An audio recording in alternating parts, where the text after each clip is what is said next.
Hello everyone, welcome to the Ferreira Lakers News channel. Without further ado, let's get to more Lakers news, but first, don't forget to subscribe to the channel and leave your like. D'Angelo Russell, Anthony Davis question Lakers system after blowout home loss to Suns.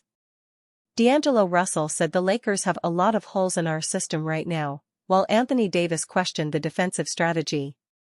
D'Angelo Russell questioned the Los Angeles Lakers system following an unenthused 127-109 loss to the Phoenix Suns at Crypto.com Arena on Thursday. "I don't know," Russell replied when asked what the Lakers can do to produce more efficient offense.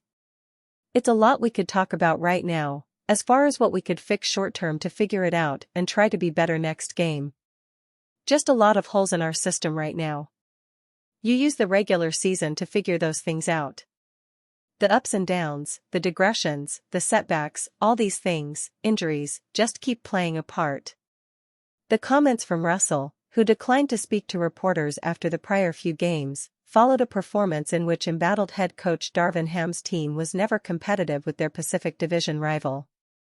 Russell finished with 19 points in 27 minutes off the bench. The Lakers, 19-20, entered Thursday ranked 23rd in offensive rating, well below the standard for true blue contenders. Russell's assessment notwithstanding, the Lakers shot 50% from the field against Phoenix 2 days after dropping 132 points on the Toronto Raptors. On Thursday, the Lakers' issues stemmed from early turnovers, a troubling lack of intensity, and their stars being outshined. LeBron James had a season-low 10 points. Anthony Davis put up 13. Meanwhile, Kevin Durant, 17 points, Devin Booker, 31 points, and Bradley Beal, 37 points, consistently got to their spots.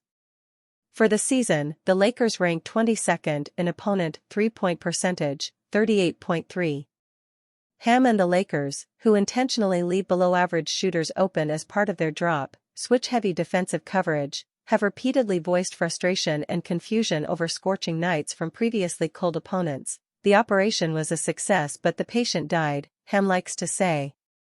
Dante Exum, a career 32% shooter, shot 7 of 9 versus Los Angeles in November. The Memphis Grizzlies, the worst long-range team in the league, recently shot 23 of 45 at Crypto. Beal marked the latest aberration, according to the Lakers scouting. The 30.2% three-point shooter this season drilled 8 of 10 from deep. Afterward, a dejected Davis voiced skepticism over the Lakers' approach to defending the arc. "The Lakers are 12th in defensive rating. Everybody, no matter what their numbers are, shoots well against us. If a guy is shooting 10%, he's gonna shoot 40 against us.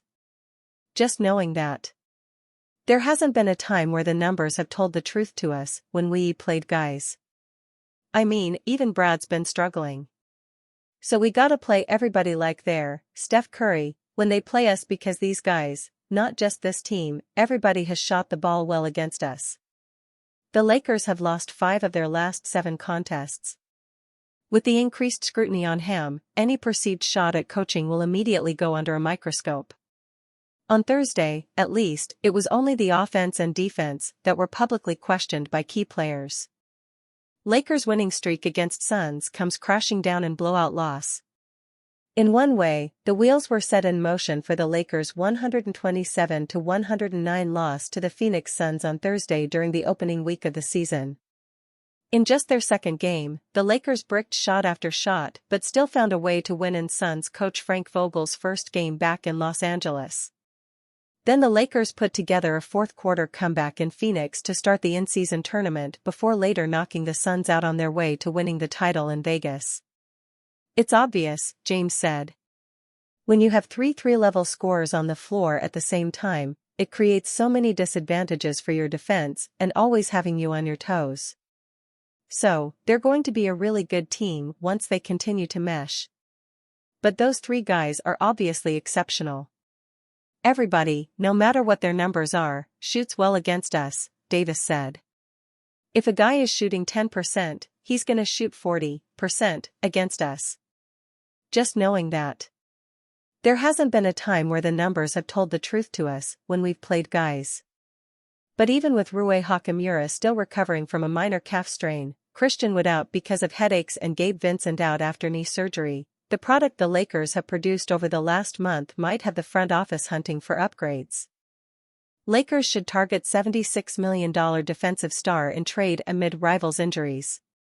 Los Angeles Lakers want to lean into their defensive identity. That was part of head coach Darvin Ham's reasoning for changing the starting lineup to include LeBron James, Anthony Davis, and 3 switchable wings, namely Taurean Prince, Cam Reddish, and Jared Vanderbilt, though he has since been replaced by Austin Reeves. Reeves has played better as the season has worn on.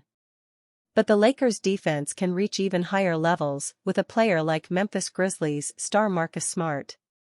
Smart, 29, was the Defensive Player of the Year in 2021-22 and is a 3-time All-Defensive selection, all of which came during his 9 seasons with the Boston Celtics. Boston traded him to Memphis this offseason in a 3-team blockbuster trade that also included the Washington Wizards. The 6'4" Smart is averaging 14.5 points, 4.3 assists, and 2.7 rebounds this season. His new team, the Grizzlies, are 14-23, sitting 13th in the Western Conference standings, and have already lost star point guard Ja Morant for the rest of the season to a shoulder injury. In the second year of a 4-year, $76.5 million contract, Smart is shooting 31.3% from beyond the arc. And he is a career 32.3% shooter from long distance. So he won't do much if anything for the Lakers' floor spacing concerns. But his impact is evident whenever he is on the floor. Memphis has a -2.7 net efficiency differential with Smart on the floor, per cleaning the glass. That is not good. But the number drops to -6.7 when he is on the bench. Marcus Smart injury presents roadblock. The Grizzlies will be without Smart for some time following the announcement of a finger injury that will shelf him. That could also put a wrench in any potential suitors' plans ahead of the trade deadline on February 8. Memphis Grizzlies guard Marcus Smart has sustained a severe right ring finger injury and will be sidelined for approximately 6 weeks, reported The Athletic and Stadium's Shams Charania in a post on X, formerly Twitter, on January 11. Another difficult injury blow in season for the Grizzlies. The Grizzlies were just 7-13 with Smart. But going 7-10 without him to this point doesn't inspire much confidence they will be able to pull out of their tailspin, despite winning 4 of their last 5 games. The Lakers are taking a patient approach to making any trades after overhauling their roster around the deadline just last season. So Smart's injury could work to their benefit if it keeps his cost from going up and allows them to further evaluate what they already have. Proposed trade lands Grizzlies Marcus Smart on Lakers. If they get closer to the deadline and feel like he could provide them with a needed boost, this hypothetical trade option could be worth exploring. Lakers get Marcus Smart. Grizzlies get Gabe Vincent, Jalen Hood-Schifino. Future first-round pick or swap. The pick in this scenario is just a placeholder.